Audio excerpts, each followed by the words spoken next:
আসসালামু আলাইকুম রহমতুল্লাহি ওবরকাতুহু। সম্মানিত দর্শক, ক্যান্টনমেন্টের খবর কি? যেটিকে আমরা উত্তরপাড়া বলি। বিশেষ করে Dhaka cantonment, Savar cantonment, Comilla cantonment, Chittagong cantonment. এগুলোতে কি হচ্ছে? সেনাবাহিনীর মধ্যে কি ঘটছে?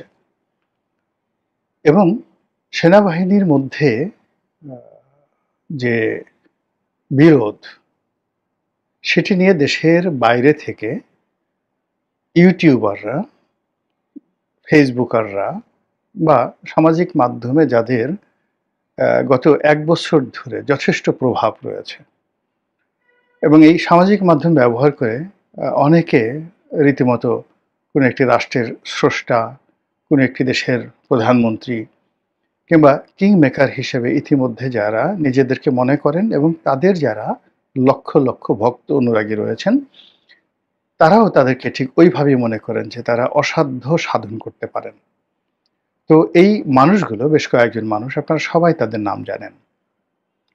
তারা ক্রমাগত অপপ্রচার চালাচ্ছে ক্যান্টনমেন্টের বিরুদ্ধে এবং সেই অপপ্রচারের প্রেক্ষিতে আমাদের সেনাবাহিনীর যে ক্ষয়ক্ষতি হয়েছে, সেনাবাহিনীর সম্পর্কে মানুষের যে ভয়, আতঙ্ক, যেটা দরকার, খুব বেশি দরকার। তারপরে সেনাবাহিনী আপনার আমার দুলাভাই হবে না। তারা আপনার আমার ভগ্নিপতি হবে না। তারা আপনাকে সকাল বিকাল পোলাও কোরমা খাওয়াবে না। সেনাবাহিনী সমাজে যখন বিশৃঙ্খলা তৈরি হবে, তখন শক্ত হাতে সেই বিশৃঙ্খলা দমন করবে। দেশ যখন বহিঃশত্রু দ্বারা আক্রমণ হবে, তখন তারা নিজেদের জীবন বিলিয়ে দেবে এবং দেশের প্রয়োজনে আমরা যারা দেশবিরোধী কাজ করব, আমাদেরকে ডাইরেক্ট শুট করার ক্ষমতা তাদের আছে। এটাই রাষ্ট্রের বিধান এবং এর জন্য কোনো আদালতে কখনো তাদের বিরুদ্ধে চাকরির কালীন সময় বা চাকরির পরে কোনো প্রশ্ন তোলা যাবে না। এই ইন্ডিমিউনিটি দিয়েই সেনাবাহিনী গঠন করা হয়, তৈরি করা হয়, আজ নয় হাজার বছর আগের থেকে। তাদের ভুল হয়, ভ্রান্তি হয়, কিন্তু সেগুলো শাসন করার জন্য, সেগুলো নিয়ন্ত্রণ করার জন্য, সেগুলোর বিচার করার জন্য আলাদা আইন আছে, আলাদা কোর্ট আছে, কাচারি আছে ক্যান্টনমেন্টের ভিতরে। এই যে সেনা আইন, এর বাইরে গিয়ে আমাদের যে সিভিল প্রসিডিউর কোড রয়েছে বা ক্রিমিনাল প্রসিডিউর কোড রয়েছে, এখানে আসলে এই জিনিসগুলো হয় না। এখন যে কাজটি করা হচ্ছে এই সময়টিতে, সেটা হলো ট্র্যাডিশনাল যে সেনা আইন, সেনাবাহিনীর সদস্যদের বিচার এবং তাদের জীবন আচরণ, তাদের কর্ম, তাদের অধিক্ষেত্র, তাদের বাসস্থান, সব কিছু রীতিমতো সিসিং ফাঁক করে দেওয়ার জন্য গত ১ বছর ধরে এই সামাজিক মাধ্যমে যে ক্রমাগত প্রচার, ক্রমাগত প্রোপাগান্ডা এবং যে ক্রমাগত যাকে বলা হয় উস্কানি চলছে, তার ফলে কি হলো? পরিপূর্ণ ম্যাজিস্ট্রেসি পাওয়ার নিয়ে সেনাবাহিনী গত ১ বছর ধরে মাঠে থাকা সত্ত্বেও তারা বলতে গেলে অনেকটা অসহায়ের মতো নীরব দর্শক হয়ে কিংবা পথচারী হয়ে টহল দিয়ে যাচ্ছে শুধু। কিন্তু আইনশৃঙ্খলা রক্ষা থেকে শুরু করে ঠিক আইনশৃঙ্খলার উন্নয়ন এবং জনগণের আস্থা, বিশ্বাস এবং ভালোবাসার যে প্রতীক হিসেবে সেনাবাহিনীকে কল্পনা করা হয়, সেই জায়গাটা এখন এমন একটা জায়গাতে চলে এসেছে, যেটা রিগেইন করা সত্যিকার অর্থে সেনাবাহিনীর জন্য দুষ্কর এবং আগামীতে বহু বছর সময় লাগবে। এটা হলো এই অপপ্রচারের ফল।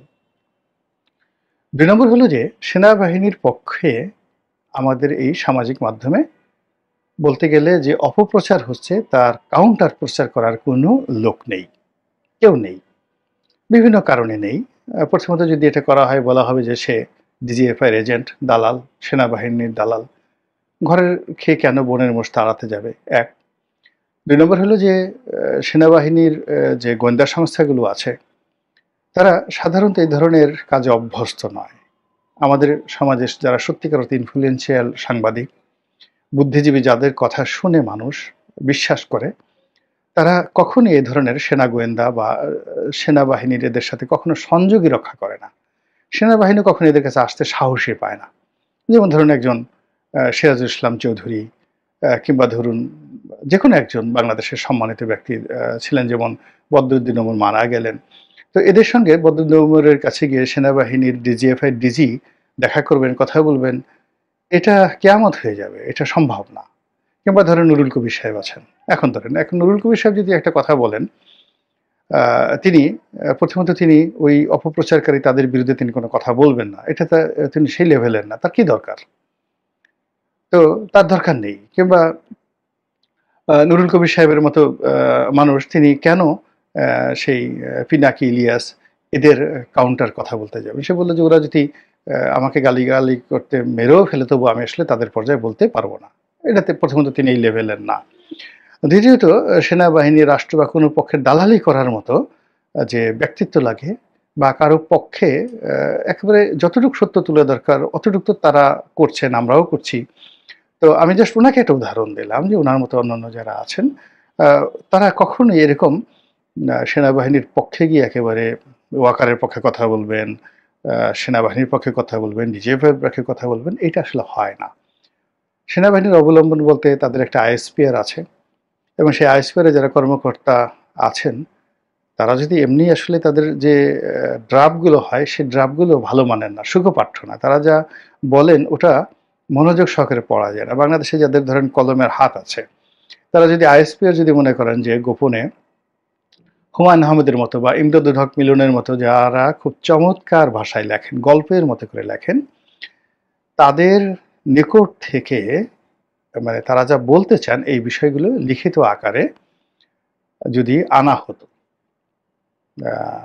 এবং সেইগুলো যদি আইএসপিআর মানে সেই প্রথম পাতায়, প্রথম আলোর প্রথম পাতায়, বাংলাদেশ প্রতিদিনের প্রথম পাতায় এইভাবে তারা প্রকাশের ব্যবস্থা করতে মানুষ কিন্তু পড়তো। কিন্তু আইএসপিআর যেভাবে মানে সংবাদ বিজ্ঞপ্তি দেয়, ওটা আসলে কেউ পড়ে না। ফলে কি হলো, ওখানে যে সকল কাউন্টার জবাব আসে, যা কিছু আসে, এটা জনগণের কোনো দৃষ্টি আকর্ষণ করে না, কেউ পড়েও দেখে না। ফলে কি হলো, এই যে গত ১ বছর কিংবা অতীতে এই সেনাবাহিনীর বিরুদ্ধে যে সকল প্রচার চলেছে, প্রোপাগান্ডা চলেছে, সেই প্রচার এবং প্রোপাগান্ডা এমন একটা জটিল অবস্থা তৈরি করে ফেলেছে। ফলে সেনাবাহিনীর যে ৭২ থেকে এ পর্যন্ত কিংবা পাকিস্তান জমানা থেকে এ পর্যন্ত টোটাল সেনাবাহিনীর যেটিকে ইংরেজিতে বলা হয় লিগেসি, ঐতিহ্য, সেই ঐতিহ্যটা আসলে একেবারে ডাউনগ্রেডে চলে গেছে। এটা হলো বাস্তবতা। ২ নম্বর হলো যে সেনাবাহিনীর অনেক মেশিনারিজ আছে। প্রথমে যখন এই সমস্যাগুলো তৈরি হলো, সেনাপ্রধানকে নিয়ে, সেনাবাহিনীর ঊর্ধ্বতন কর্মকর্তাদেরকে নিয়ে যখন অকথ্য ভাষায় গালাগাল দেওয়া হলো, খুব মানে গালাগাল দেওয়া হলো। তারা যদি সেই রাজনৈতিক ব্যক্তিদের মতো কৌশলী হতেন, তারপরে ব্যবস্থা নিতেন, এই রাষ্ট্রের হাতে অনেক শক্তি। মানে টু শব্দ করার যাকে বলে সময় ছিল না। আপনাকে একটা জাস্ট আমি সাধারণত স্ল্যাং ল্যাঙ্গুয়েজ কখনো ব্যবহার করি না। কিন্তু একটা উদাহরণ দিলে বুঝতে পারবেন। যেহেতু আমরা গার্মেন্টস ব্যবসা করি, একটা বায়ার্স মিটিংয়ে মানে এক বড় গার্মেন্টস মালিকের ব্যক্তিগত অভিজ্ঞতা। তো গার্মেন্টস মালিকের সঙ্গে বায়ারের কথাবার্তা হচ্ছে। তো গার্মেন্টস মালিক খুব শাউট করছে। শাউট করছে এবং খুব কৌশল করছে। আর বায়ার, আমেরিকান বায়ার মানে ইহুদি। তো উনি একটা সময় বললেন যে, "দেখো, উই আর আমেরিকান জিউস, আমরা আমেরিকান ইহুদি। আমরা তোমাদের বাঙালিদের মতো রক্ত গরম করি না। রক্ত গরম করি না। তোমরা তো ঘুষি দিয়ে জাস্ট রক্ত বের করে ফেলো, নাক ফাটিয়ে ফেলো, সঙ্গে সঙ্গে ক্রিমিনাল কেসে পড়ে যাও। আর আমরা ওটা করি না। আমরা তোমার যে বল, যে বিসি আছে, ওই বিসি চেপে ধরি। ফলে হাত উঁচু করে সারেন্ডার করার জন্য তোমরা মানে মানে প্রস্তুত হয়ে যাও, বা মানে আমি যখনই তোমার বিসি চেপে ধরি, সঙ্গে সঙ্গে তুমি সারেন্ডার করার জন্য হাত উঁচু করে ফেলো।" তোমাকে কি করে শাসন করতে হয় আমি সেটা জানি। এই বাঙালিদেরকে কিভাবে শাসন করতে হয় সেটা আমেরিকান জিউস আমরা জানি। তোমার সমস্ত অর্ডারগুলো আমি এখন ক্যান্সেল করে দিলাম। তো এরকম। তো এখন রাষ্ট্রশক্তি সবসময় যে আপনাকে মামলায় যেতে হবে, মোকদ্দমায় যেতে হবে, সবসময় যে আপনাকে কথার জবাবে কথা দিতে হবে, not like that. There are many procedures. সেই প্রসিডিওর দিয়ে আপনি যেকোনো আপনার যারা প্রতিপক্ষ তাদের মনে আতঙ্ক তৈরি করতে পারেন। আর সেটা যদি আপনি করতে না পারেন, কারো মুখ যদি বন্ধ করতে না পারেন, সেটা তো আপনার ব্যর্থতা। তো সেই ব্যর্থতাটা সেনাবাহিনীর ঊর্ধ্বতন কর্তৃপক্ষ, তাদের বিভিন্ন ডিপার্টমেন্ট এবং as a whole the cantonment, তারা গত ১ বছর যাবৎ মানে পাহাড়ের মতো তারা ধৈর্য দেখানোর চেষ্টা করেছে। ঠিক আছে, যখন জনতা, মাস পিপল তাদের সাথে ধৈর্য দেখায়, সেটা ঠিক আছে। কিন্তু যখন পার্সন টু পার্সন, যখন কোনো একটা পার্সন ডিফেম করে বসে ২ লক্ষ বা ২.৫ লক্ষ সদস্যের একটা বাহিনীকে, একজন সিঙ্গেল পার্সন, যখন সে ২ কোটি মানুষকে কনভিন্স করে ফেলছে একটা বক্তব্য দিয়ে, আর তখন বসে বসে তার আঙ্গুল চুষছে আর লেমন চুষ খাচ্ছে আর বলছে ইন্না লিল্লাহ ইন্না লিল্লাহ লা ইলাহা ইল্লা আনতা সুবহানাকা ইন্নী কুনতু মিনাজ জালিমিন, কিংবা মনে মনে বলছে যে ওরা আমার সন্তানের মতো, ওরা আমার ভাইয়ের মতো, ওরা আমার পিতার মতো, তিনি আমার পিতার মতো, তিনি আমার বড় ভাইয়ের মতো, আমি বেয়াদবি করি কি করে, ভবিষ্যতে শিখবে, আল্লাহ তাকে হেদায়েত দান করুক। এগুলো ওয়াজের ময়দানে হয়, এগুলো যুদ্ধের ময়দানে এগুলো হয় না। বাংলাদেশের যে অবস্থা, সেই অবস্থায় আজকের এই যে সেনাবাহিনীর যে দুরবস্থা, সেই দুরবস্থার জন্য সেনাবাহিনীর যে কর্মকর্তা তারা কোনো অবস্থাতে তাদের দায় এড়াতে পারবেন না। এখন রাতারাতি ইচ্ছে করলে এই জিনিসটা হচ্ছে না। ফলে কি হচ্ছে, সাধারণ মানুষের মধ্যে অস্থিরতা তৈরি হচ্ছে, আতঙ্ক তৈরি হচ্ছে, ব্যবসা বাণিজ্যে কেউ সিদ্ধান্ত নিতে পারছে না, সব জায়গাতে একটা ঢিলাঢালা অবস্থা। টিএনও সাহেব দায়িত্ব পালন করছেন না, ডিসি সাহেব দায়িত্ব পালন করতে পারছেন না, এসপি সাহেব ভয় পাচ্ছেন, জেলাতে একজন বিনিয়োগ করবে পারছে না, ঘুষের রেট বেড়ে গেছে। ছোট ছোট কর্মকর্তা, ইউনিয়ন পরিষদের সেই সচিব থেকে শুরু করে তহসিলদার পর্যন্ত, তারা সবাই এক একজনের মেজর জেনারেল হয়ে গেছেন, এক একজনের লেফটেন্যান্ট জেনারেল হয়ে গেছেন। এইরকম একটা যে যাকে বলা হয় ক্ষুদ্র ক্ষুদ্র সমাজের প্রত্যেকটা স্তরে এক একটা করে ফ্রাঙ্কানেশনের দানব তৈরি হয়ে গেছে। আর সেই দানব যখন তৈরি হয়ে সারা দেশে দানবীয় তাণ্ডব তৈরি করে ফেলেছে, তখন যখন সবচেয়ে পাওয়ার হাউস এই মুহূর্তে ক্যান্টনমেন্ট, সেনাবাহিনী, তো তাদেরকে যখন সরাসরি হিট করে কোনো মানুষ দুর্গন্ধ ছড়ায়, কোনো মানুষ যাকে বলা হয় এখানে নেতিবাচক খবর ছড়ায়, কোনো মানুষ একটার পর একটা বিভ্রান্তি ছড়ায়, তাহলে জমে টেনে মানে আছে না যে মানুষের মুখে জয়, মানুষের মুখে ক্ষয়। মানে সেনাবাহিনী, সশস্ত্র বাহিনী হাজার বছর ইতিহাসে এতটা সেন্সিটিভ, এখানে যে কোনো একটা গুজব, আমরা সিভিল সোসাইটিতে যেটা গুজব, এটা ভদ্র সমাজে যেটা গালাগালি করবে, সেটা ব্রাহ্মণবাড়িয়াতে গিয়ে ঢাল সুরকিতে পরিণত হয়ে যাবে। আর এটি যদি ক্যান্টনমেন্টে হয়, সঙ্গে সঙ্গে গুলাগুলি শুরু হয়ে যাবে। এটাই একটা ছোট্ট ঘটনা, সেই আনসার বিদ্রোহ আমাদের দেশে, সেই ৭ই নভেম্বর, সেই ১৫ই আগস্ট, তারপরে সেই ১/১১, মানে যে ঘটনাগুলো ঘটেছে, যে কুগুলো ঘটেছে, সূত্রগুলো দেখবেন যে একটা গুজব থেকে। খালেদ মোশাররফের মৃত্যু দেখেন, বলল যে সে ভারতের এজেন্ট, ভারতের পক্ষে সে কু করেছে, দেশটাকে ভারত দখল করে ফেলবে। পুরো সেনাবাহিনী তছনছ করে আমরা ইতিহাসের অন্যতম একজন শ্রেষ্ঠ বীর মুক্তিযোদ্ধাকে হারালাম, খালেদ মোশাররফকে হারালাম। হি ওয়াজ এ কোয়াইট জেন্টলম্যান, হি ওয়াজ এ কোয়াইট জেন্টলম্যান। আমাদের খালেদ মোশাররফ সাহেবের যে জেন্টেলিটি, সেখানে ওয়াকার সাহেবের জেন্টেলিটির সাথে আরও অনেক গ্রেডের।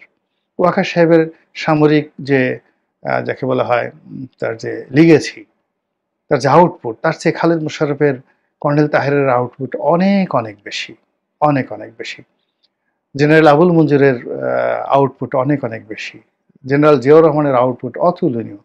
কিন্তু গুজব, শুধুমাত্র এই ক্যান্টনমেন্টের গুজব, সেই গুজবে আমরা তাদেরকে কিন্তু হারিয়ে ফেলেছি। আমরা কোথায় আছি, কোন অবস্থায় আছি, আগামীকাল কি হবে আমরা জানি না। এখনো পর্যন্ত আমাদের রাষ্ট্রের যতটুকু শক্তি অবশিষ্ট রয়েছে, আমাদের মধ্য থেকে যারা কর্তা ব্যক্তি তারা যদি হুঁশে ফিরেন এবং তারা যদি সঠিক সময়ে সঠিক সিদ্ধান্ত নিতে পারেন, তাহলেই এই দেশ, এই জাতিকে রক্ষা করা সম্ভব। অন্যথায় কি হবে একমাত্র আল্লাহ ছাড়া কেউ জানেন না। আসসালামু আলাইকুম ওয়া রাহমাতুল্লাহি ওয়া বারাকাতুহু।